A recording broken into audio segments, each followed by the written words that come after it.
sa mundong mapanghusga. Hindi alam kung ano ang kakaiba sa kasarian man o sa musikal na itsura. Mga kilos ay palagi napupuna ng madla. Mga salitang paulit-ulit na narinig.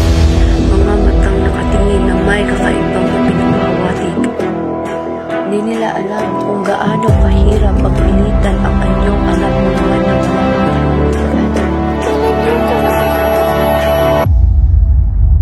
mga matang panditiri, mga bibig na hindi makanta sa kakalain.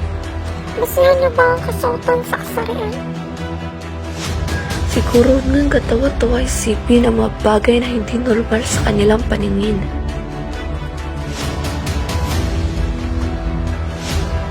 Ngunit ano nga bang alam natin? Natutukoy ba sa ating mapanghusgang mata ang kanyang saloobin?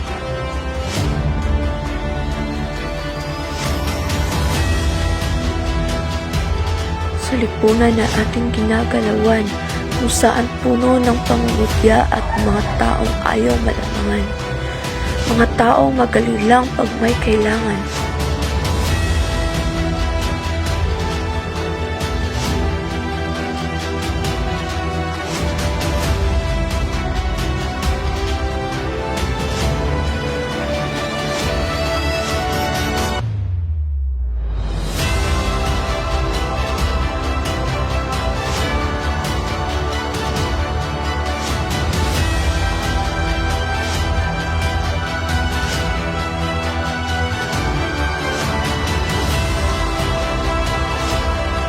Lagi kong pinipilit na huwag pakinggan at sarili lamang ang pakinggan. Kahit ako'y inyong pinagtatawanan, kung pwede lang magbago at tingin, kung pwede lang tanggapin at mahalin, sana magbago ang inyong perpektibo.